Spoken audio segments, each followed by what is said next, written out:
My name is Kylie Hargreaves. My background is about 25 years in Commonwealth and New South Wales state government, including some time as Deputy Secretary for Resources and Energy.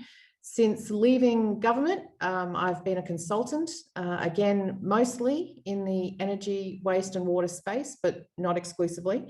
And I am also, perhaps most importantly for today, I'm the energy editor for IdeaSpies. As outlined in the invitation, I'm delighted to be the energy editor, but I honestly am not entirely sure of the value that IdeaSpies represents for you and for ways that you might use it or like to use it. So today's conversation is a little bit about trying to understand your thoughts on how we can increase our impact and promote new ideas and thinking on how we source, reduce, manage, and use energy in our daily lives. So I'm obviously very keen to hear your thoughts in the morning, but to help structure the flow a little bit, I'm going to just spend the first 10 minutes giving you some time to get your thinking caps on by exploring just 4 energy-related ideas that I've posted on IdeaSpies, and just briefly explain what were my reasons for actually sharing those ideas and if any outcomes were actually achieved. Then after that, I'd like to spend about 15 minutes or so inviting you to sort of share ideas about energy ideas that you've posted or ideas that you've posted and how you use IdeaSpies and why. And then sort of the last 10 minutes, as you'd expect on an IdeaSpies thing, to sort of get your ideas on how we can increase our relevancy and impact in this space. And at the end, I'll hand back to Lynn Wood, who is our Chief Idea Spy, to wrap up and close around 10:45, because I realize everyone's time is really important. So if that's okay with everybody, I will start with the ideas that I've posted. So first, Lynn, if you can help me with this, the first idea will be hydrogen from tidal energy. So that's the one there with the big H2. So one of the things I really like about IdeaSpies is that it's an easily searchable database of both existing and emerging energy solutions. So this post is actually a 2017 post about a global first back in 2017, where tidal energy was used in the Orkney Islands to produce green hydrogen. So I posted this one in 2020, even though it was an old 2017 one. I don't know if you want to go into the actual link, Lynn. But it was because no one in Australia was actually talking about our massive untapped wave and tidal resources and the potential to use those resources to produce green hydrogen. And so I actually wanted to use IdeaSpies in that instance as a megaphone, I guess, to promote that this idea of using tidal energy is not a fantasy. It's actually a 3-year-old reality, and that if you wanted to have a look at it, you can see it operating in the Orkney Islands, and obviously to draw attention in Australia in particular to the fact that we have this huge untapped resource on our doorsteps, and another way that we can produce green hydrogen for a decarbonised future. Interestingly, so if my objective was megaphone, this is actually one of the most clicked on ideas of mine in IdeaSpies. So, mission accomplished, I guess. And when you look at it through the reposting in LinkedIn and Twitter, I guess that megaphone opportunity was realised. The next one is an idea around accelerating the use of sustainable batteries in transport. So this one's slightly different, and I go all over the place. I've got everything, as I said, from sourcing to reusing, anything about energy in our lives. This one is around batteries, and again, it's actually more around sharing expertise and knowledge that I thought might be useful to businesses, policymakers in particular, but also community members alike when they start thinking about batteries, large or small scale. It's actually a 52-page report from the World Economic Forum Global Battery Alliance that talks about 10 actions that can be taken to ensure that the strong global push that we are seeing at the moment, again, for the greater use of batteries to support decarbonisation, doesn't have other unintended negative consequences.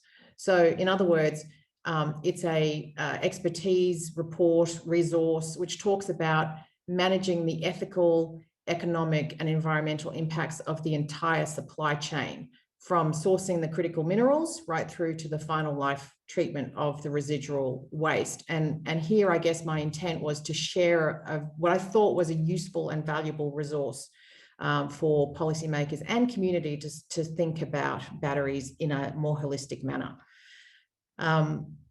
My third example is Copenhagen, which I just have to say is one of my favorite examples anyway. I love this waste to energy example. So if we get it up, we can see a quick picture of it. It's for those of you who don't know about it, it is at the time of posting, it was one of the world's cleanest waste energy facilities. It is also a year-round ski run, a climbing mountain. It has low emissions well below EU and New South Wales air quality limits.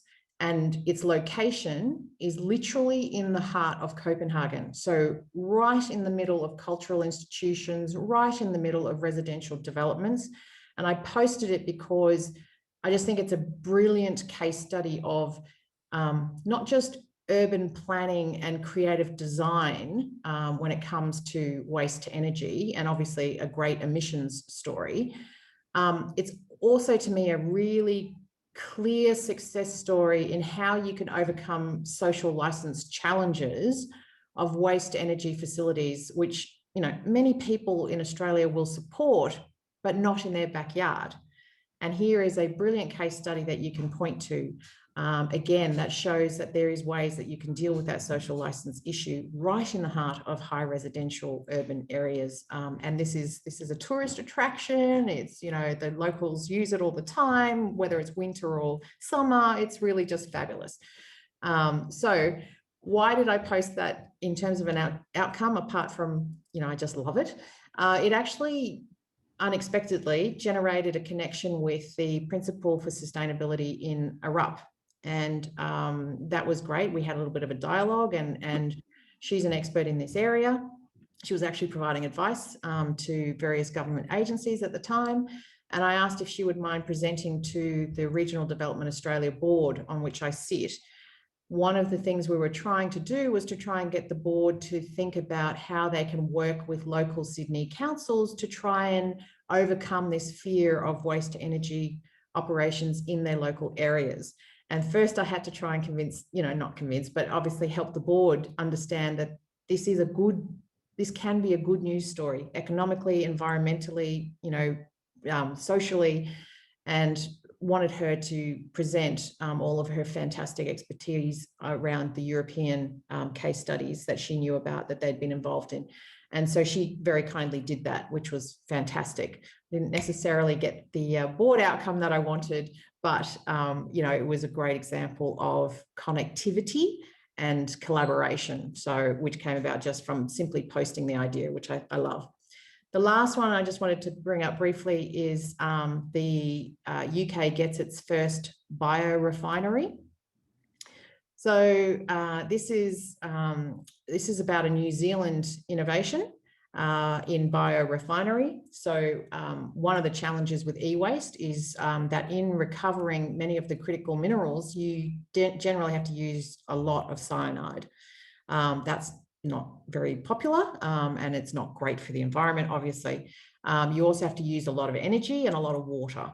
So this biorefinery is a really interesting modular solution that can, again, be small scale or just modularized up to large scale.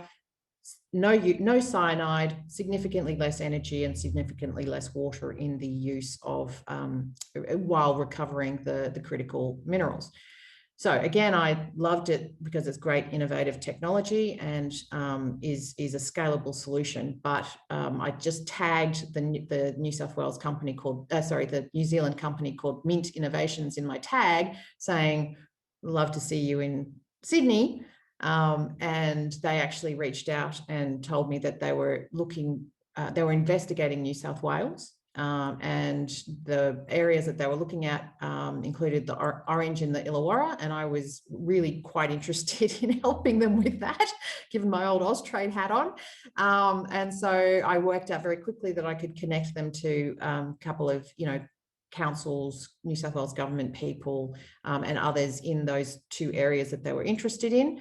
And they engaged in discussions, as well as connecting them to Viola, who I knew were doing some interesting stuff in waste recovery for e-waste as well.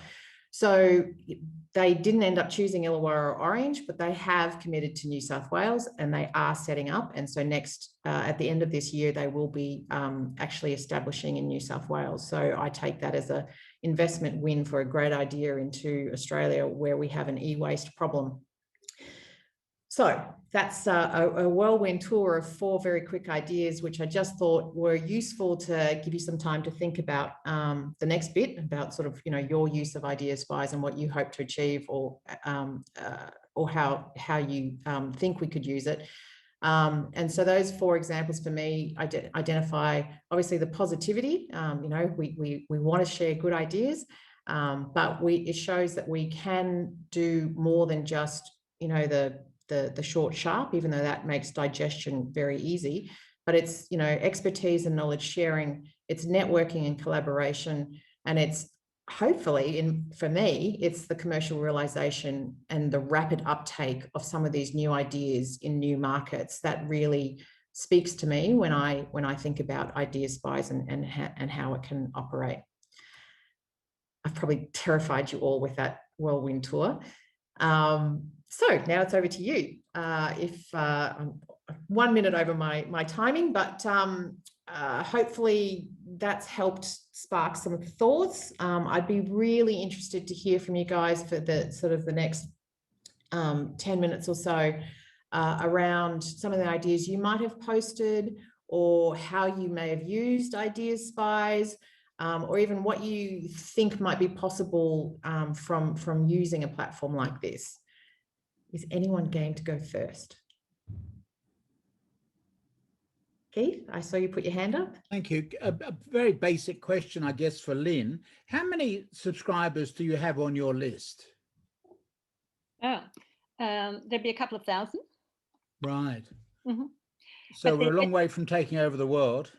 Yeah, it's not the number of subscribers on the list that's important. It's how many people look at the platform.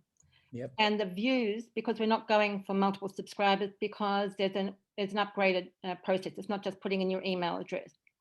So the views are well over 100,000. Yeah, and they're going up and up every day. So, and what I'd actually say, Keith, as well, for what the platform is really clever in how it actually connects to other social mediums. Mm-hmm. So for me, as I said, the hydrogen to tidal. So first mission was, is there a platform to be a megaphone for that option? So IdeaSpies is that. But then, because I can link it through to my own social media, so my LinkedIn, my Twitter, I don't do Instagram and the others, but you can quite easily. Then actually you multiply the effect, and then you've obviously got the ripple effect of people, going on.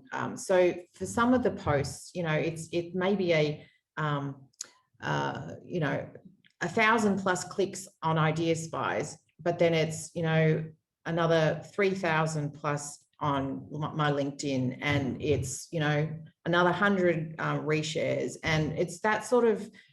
Where I get really excited is where in my LinkedIn, for example, I can see that they've not just reshared the idea, but they've sent it directly to someone.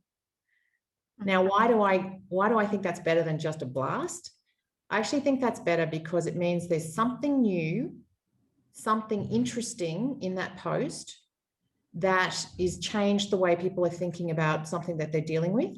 and they think it's interesting to someone else. So, you know, if there was one recently about inbuilding the solar renewable energy catalyst into the electrode that actually creates electrolysis for the production of hydrogen. That one hasn't gone to a gazillion people, but it's gone to a whole bunch of really targeted people who are going to be very interested in that particular technology. And I'm like, that's good. I actually think that's great, because that means it's getting to a practitioner who's probably likely to be able to influence whether or not that concept actually gets taken up in Australia or Japan or wherever it's being posted to. Sorry, I did say you guys are talking, not me, sorry. No, thank you. That was a very good explanation, Kylie. Kylie, I was wondering, and Lynn, one of the ideas I saw this week was around Elon Musk and his X Prize for $100 million for carbon capture technology. And the reach that you just described, Kylie, is I wholeheartedly agree. And I'm wondering what potential there might be for all of us in IdeaSpies to get involved with that X Prize in some fashion. Yeah, that's a really good idea, Michael. There's actually an idea that I'm working with some people from Sydney University, and the project's been going for quite a long time, but now is probably the time when it's got a chance. And there's a professor from Sydney called Professor Ian Jones. He's now probably in his early 80s, but he's been working on this idea for 20 years. It's around macro ocean fertilization. And it's sort of 10 years ago, it wasn't the right time, but now we realise that negative emission technologies are needed if we're going to get to, of any chance of getting into 1.5 degrees. And so we were thinking about trying to put something together for that prize. And one of the ladies involved was thinking, well, maybe we could try and create some kind of whale shape and be able to use that as the mechanism with some kind of technology within the whale to be able to assess the water, the nutrients in the water, and maybe disperse nutrients for plant food, effectively to start the algae growing that eventually would then sequester to the deep ocean. So we're at a very early stage. We've sort of saw the advert for the prize, and we're going to have a go at it. So, but if anybody's, you know, got any suggestions about how we can make it better, or we were going to try and post the idea, but we wanted to try and get a bit further to see whether we can actually make the because you have to actually you have to be able to do a demonstration for the prize, and so we're trying to work on whether we can actually feasibly do it yet. But I'm happy to post the concept. Anyway, I'll shut up, but that's one thing that we're looking at. Sounds good. I mean, I'm happy to talk about that as well, Jill, because obviously, you know, I love the oceans. So fantastic. Right on that one. So Okay. Thank you. Has anyone actually posted an idea of their own that they are particularly pleased with the outcome that they got, or that they're happy to talk to, or how they use IdeaSpies? Does anyone use IdeaSpies for anything in their current activities? Hey, Kylie. Hey, Renee. I'm fairly new to the platform. I mean, it's literally the first event that I really look at the platform now, and it looks pretty interesting. But I mean, I recognize in the energy space, it's your few posts, I think, right? It's not much more yet. No, there's other people's posts. So anyone. Okay. Yeah. Okay. Anyone, Okay. Jill, Lynn, so I need to look more carefully. I just picked one. Yeah. I was interested to understand if, I mean, those ideas that you posted, pretty new stuff, like very niche applications, or something that you didn't have down under yet. But what, I mean, in Australia at the moment, like the whole hydrogen space is really booming, right? So is that something that you look at, or you want to focus on things that are not happening yet and to set new impulses? Yeah, good question, Renee. And Lynn, if you might just share your screen, I think it's probably worthwhile to just answer two parts of Renee's question there. So yes, hydrogen is the topic of the day. So on the platform, you know, other people post the ideas, so you can actually search by the word hydrogen, for example, and you'll get a historical pull-up of the ideas. And so obviously you can then go and interrogate the ideas that you want. So obviously there's one there that's not me, by Thomas, which was around power to X. And so people are constantly posting in that particular space. Okay. In terms of, you know, your question about new or old, and this is where some feedback could be really useful. What excites me is what's slightly different. So I don't mind old tech when it's applied in a new manner. And I don't mind old tech when it's married with new tech, like the tidal and the hydrogen. But what gets me excited as an editor is something that's new, something that's different.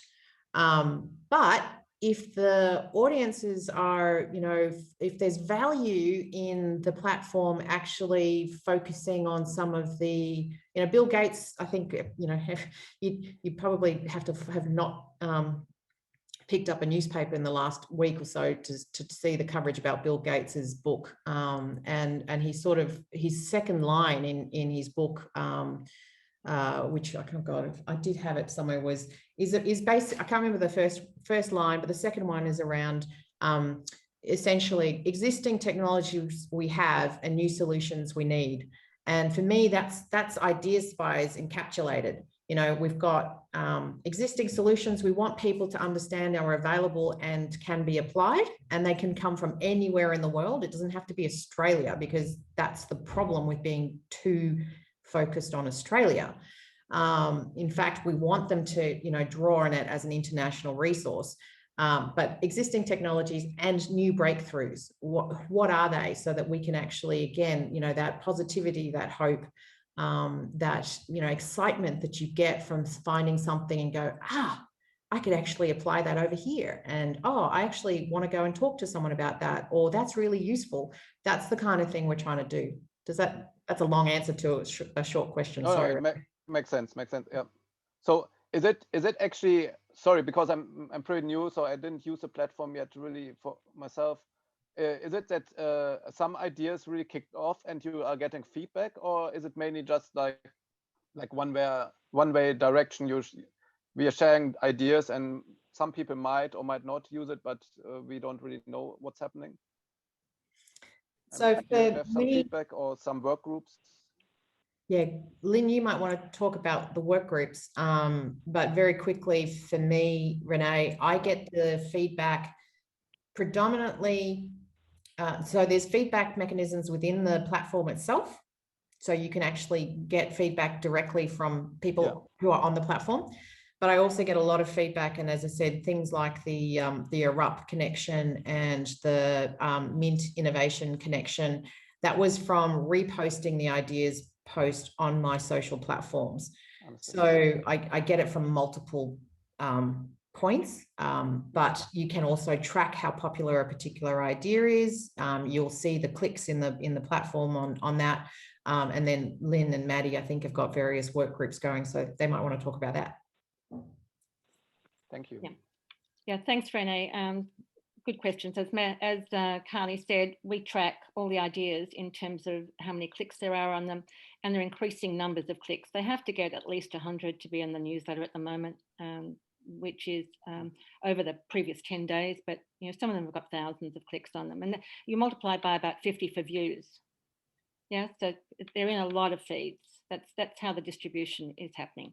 Yeah, because the people who are the registered people are people who can post. So all of you who are registered, because this is for people who are registered, this particular conversation, you can post ideas as well as look at them. Yeah. Okay. Chris, I think you had your hand up. Yeah, Kylie, you asked how people use the platform. So I see ideas which I find interesting and I send them to other people. So I've got a question for you, though. I was recently appointed to the chair of Lake Macquarie Economic Development Corporation, and I note that your New Zealand people have not yet made a decision where they should be. Well, I know where they should be. So I'd like to talk to you separately about convincing them they should be up in the lovely Lake Macquarie area. Happy to, Chris. We may be a little late for them, but we can always try, and I'm sure there's other things we can find that would be very suitable for the lovely Lake Macquarie area. Yeah, Lynn will tell you I'm all up for trying. Maybe not as persistent as she is, but I'm still reasonably persistent. But thanks very much for the ideas you're posting. There's a hydrogen task force in Newcastle with the University of Newcastle, and the Chancellor's on my board. So I have access and an ability to provide some of these ideas into either the council or to the university and other areas. So, you know, that's how I use IdeaSpies. I'll repost on social media myself, but also I like targeting specific people who I think an idea is relevant to and send it to them. And I think universally it's always a thank you for providing something that's interesting, and whether they use it or not, that's another matter. But I think it's a great platform to see ideas and then be able to send it to friends or business colleagues and alert them to the ideas platform. Fantastic. And I'll be doing that now for the council. I've got a meeting with the council this afternoon with their innovation team. So I'll ask them, are you on IdeaSpies? That's right. Should get out your little laptop and show them and say, give me a keyword, batteries. Here's all your ideas on batteries, or waste to energy, waste to energy. Lake Macquarie could do a wonderful waste to energy up there. So they've got some going already. I'd love to see more, but I'll leave the keyboard to Lynn. I paint the vision. I paint the vision. Lynn does the work. Thank you, Kylie. No worries. Thank you. And So Kylie, merging into, sorry, go ahead, Paul. Yep. Far from being qualified on around the energy, waste to energy matters, I take a very keen interest, of course. I'm based in Bendigo for the other people on the platform. Bendigo's population about 120,000 people in the city itself. And of course, probably best well known for being where gold was discovered in the 1850s. There's been there's been a lot of work and feasibility studies done in Bendigo on the reticulation of all of the groundwater moving in and in the underground mines under the city. And the overview that I understand is there's enough water being flowing through those mines that the use of generators. The council looking at powering the whole city centre through that. So I might put you in touch with some of the people in around that work. It's a terrific idea. It's a resource that's been pumped out. Absolutely. It's such a waste of groundwater. No, I'm totally happy to help with that, Paul, because there's actually, it's really, again, another little baby passion of mine, because as you say, there's a lot of mines in New South Wales where, you know, just by the fact that they were, you know, mined, but they're now closed, the water is going back to their original levels. And that just means that a lot of them is running, and we're talking serious volumes of groundwater are just running. And you're right, there's lots of technologies for capturing that. So it doesn't just have to be pumped hydro. Yeah. You can, and it sounds more likely what you're talking about, Paul, is you've got, you know, micro turbines that you can actually put into these areas that will actually generate the thing. And we've got, you know, again, we've got plenty of suppliers, either from the ocean energy side of things or the, you know, the general turbine industry, who have capacity in that space. And I would love to help you try and, you know, sort of advance that idea, because I just think that our mines are, again, a second life resource that are just not being utilised. And finally, just I must concur with Chris that using the platform for me is seeing some wonderful ideas, but typically I'll just post it out to people who I think they're relevant to, and I get terrific feedback from that, man. Thank you, sir. Oh, thank you. I think you're doing a fine job. That's great. Thank you. No, that's excellent. I think that ripple effect can never be underestimated. And, you know, a ripple effect for a targeted thing, I actually think is, for me, is actually more meaningful than necessarily general awareness, although obviously you've got to get general awareness too. So that's great feedback. Thank you. And would you mind putting me in touch with Chris? I just want to chat to him about his innovation. Yeah, Maddie, would you mind just helping me do that? So putting Chris and Paul in the chat line. Chris has put his Paul, I'll drop you Chris's email and connect you together.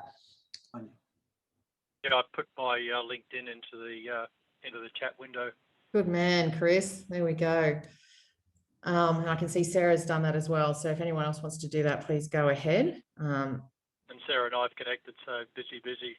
We have. There you go. Mission accomplished for at least 2 of you. So that's good. us networking addicts are always networking. That's right, underway. That's brilliant. I'll pick up on a couple of things that both Chris and Paul have said there. So in terms of what Chris is saying about essentially my role these days is investment attraction. So, hearing about a New Zealand company and where are they going to locate in the state, and actually some of my patch is your neighbourhood, Chris. So yes, I will be there soon and we'll catch up and say hello. And I think that, so IdeaSpies is a great source in that sense, and it's also a great platform for shifting the conversation, whether that be influencing policy, influencing the community around social license, for example.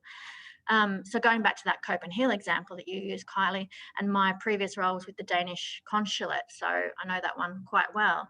And the urban designer who designed that project, a very world famous designer called Bjarke Engels, used the term hedonistic sustainability about their approach to that design, in that sustainability can be fun and it can have all sorts of positive impacts. So I think that's something we can influence in Australia in shifting the view that sustainability somehow takes something away from us. We're losing something.